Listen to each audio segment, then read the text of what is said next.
Bismillahirrahmanirrahim. Assalamualaikum warahmatullahi wabarakatuh. Salam guru penggerak, tergerak, bergerak, menggerakkan. Pada kesempatan ini saya akan memaparkan tugas koneksi antar materi modul 2.3 coaching untuk supervisi akademik. Perkenalkan, nama saya Diki Sopian, calon guru penggerak angkatan 11 Kabupaten Garut, Jawa Barat. Apa itu coaching? Coaching didefinisikan sebagai sebuah proses kolaborasi yang berfokus pada solusi, berorientasi pada hasil, dan sistematis di mana coach memfasilitasi peningkatan atas performa kerja, pengalaman hidup, pembelajaran diri, dan pertumbuhan pribadi dari coaching. Paradigma berpikir coaching, yang pertama berfokus pada coaching, dua bersikap terbuka dan ingin tahu, tiga memiliki kesadaran diri yang kuat, empat mampu melihat peluang baru dan masa depan. Adapun prinsip coaching yaitu kemitraan, pada saat coaching, posisi coach dan coachee setara, tidak ada yang lebih tinggi maupun lebih rendah. Yang kedua, proses kreatif. Hal ini dilakukan melalui percakapan dua arah dan memicu proses berpikir coaching sehingga menghasilkan ide-ide baru. Yang ketiga, memaksimalkan potensi. Percakapan perlu diakhiri dengan suatu rencana tindak lanjut supaya dapat memaksimalkan potensi coaching. Adapun kompetisi etik coaching yaitu kehadiran penuh atau presence, kemampuan untuk hadir utuh bagi coachee sehingga badan, pikiran, hati selaras saat sedang melakukan percakapan coaching. Yang kedua yaitu mendengarkan aktif, seorang coach yang baik akan mendengarkan lebih banyak dan lebih sedikit berbicara. Yang ketiga, mengajukan pertanyaan berbobot, itu pertanyaan yang diajukan dapat menggugah orang untuk berpikir atau menstimulasi pemikiran coachee sehingga memunculkan hal-hal baru. Mengapa guru harus memiliki kemampuan coaching? Sesuai dengan filosofi Ki Hajar Dewantara bahwa tugas orang guru adalah menuntun murid sesuai dengan kodratnya untuk mencapai keselamatan dan kebahagiaan. Kata menuntun di sini sesuai dengan sistem Among yaitu ing ngarso sung tulodo, ing madyo mangun karso, dan tuturi handayani. Senada dengan sistem Among, dalam prinsip coaching, guru memberikan tuntunan ke murid agar mereka tidak kehilangan arah dan menuntut mereka untuk menemukan potensi dirinya sebagai guru agar mampu mewujudkan tujuan pendidikan tersebut, maka guru harus memiliki kompetensi coaching. Adapun alur cerita itu yang pertama adalah tujuan, menyepakati topik pembicaraan. Yang kedua, identifikasi, menggali dan memetakan situasi saat ini, hubungan fakta, data yang ada. Yang ketiga, rencana aksi, mengembangkan ide untuk alternatif rencana aksi atau solusi. Yang keempat, tanggung jawab, berkomitmen akan langkah selanjutnya. Supervisi akademik. Supervisi akademik adalah kegiatan yang dilakukan secara berkelanjutan untuk meningkatkan kompetensi guru sebagai pemimpin pembelajaran yang menghadirkan pembelajaran yang berpihak pada murid. Siklusnya yaitu ada pra-supervisi, pelaksanaan supervisi, dan pasca supervisi. Pengalaman reflektif terkait pengalaman belajar, yaitu emosi yang dirasakan, tertantang untuk melakukan praktik coaching dengan rekan guru dan murid sehingga dapat melakukan coaching akademik dengan baik.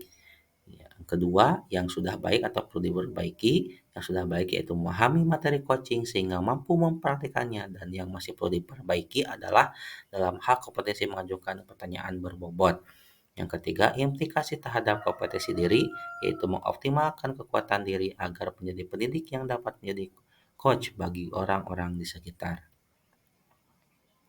Analisis terkait topik coaching.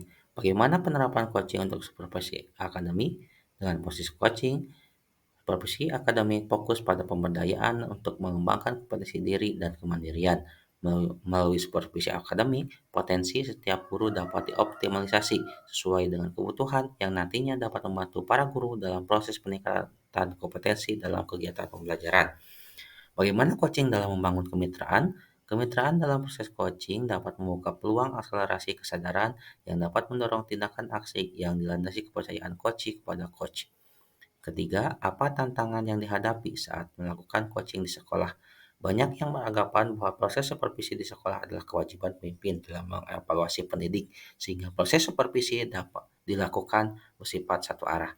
Yang keempat, bagaimana alternatif solusi untuk tantangan tersebut? Dengan proses coaching, sebaiknya coach menjadi pendengar aktif dan melontarkan pertanyaan yang merangsang ide melalui jawaban dari coach, sehingga coaching menekankan temuan, komitmen untuk menyelesaikan masalah sehingga lebih baik di masa depan. Pengalaman di masa lalu, yaitu sebelum mempelajari modul 2.3 ini, saya beranggapan bahwa dalam proses coaching, coach mendapatkan solusi dari coach secara langsung sebagai langkah untuk menyelesaikan tantangan yang dihadapi.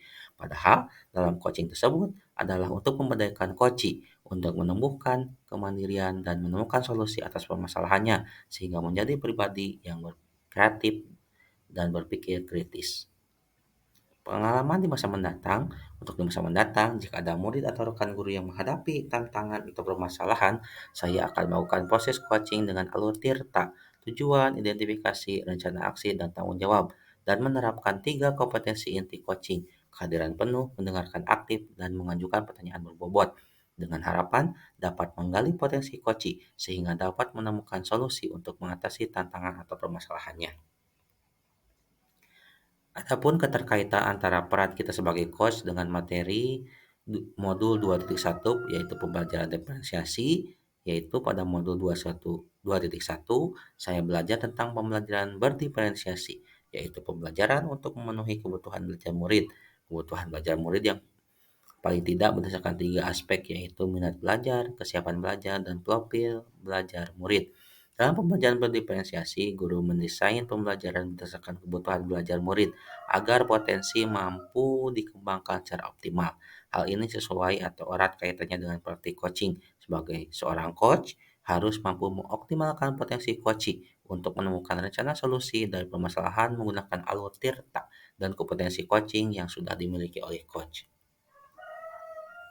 Keterkaitan antara peran kita sebagai coach dengan materi modul 2.2 kompetensi sosial emosional. Di modul 2.2 saya belajar tentang pembelajaran sosial emosional, yaitu pembelajaran yang dilakukan secara kolaboratif oleh seluruh komunitas sekolah agar memiliki kompetensi sosial emosional, yaitu kesadaran diri, manajemen diri, kesadaran sosial, keterampilan berelasi, dan pengambilan keputusan yang bertanggung jawab. Dalam pembelajaran sosial dan emosional, terdapat teknik stop dan mindfulness yang dilakukan untuk membuat suasana lebih tenang dan kondusif. Sebagai seorang coach, harus paham betul atau lebih peka terhadap kondisi dan situasi sebelum atau ketika proses coaching berlangsung agar berjalan dengan lancar dan sesuai tujuan. Kemudian, melalui kompetensi sosial emosional yang baik, coach dapat terhindar dari memberi asumsi, memberi label atau judge, atau memotong pembicaraan coachingnya. Begitu juga bagi coachee yang memiliki KSE yang matang dapat mengambil keputusan yang berdampak dengan benar dan komitmen dalam menindaklanjutinya. Adapun sumber belajar atau informasi lain di luar modul PGP untuk menguatkan praktik coaching maupun supervisi akademi dapat dilakukan dengan berdiskusi dan sharing pengalaman dengan kepala sekolah saat pelaksanaan supervisi. Kemudian juga berdiskusi dengan rekan CGP, fasilitator, dan pengajar praktik, serta menonton praktik baik dari rekan-rekan CGP angkatan sebelumnya terkait proses atau pelaksanaan coaching untuk supervisi akademik. Melalui kegiatan-kegiatan tersebut, saya menjadi lebih siap dan percaya diri serta memaksimalkan kemampuan diri untuk mempraktikkan coaching ke rekan guru dan murid. Demikian paparan saya tentang koneksi antar materi modul 2.3 ini. Semoga ada manfaat yang bisa diambil dari pemaparan kali ini. Salam dan bahagia, guru bergerak Indonesia maju. Wassalamualaikum warahmatullahi wabarakatuh.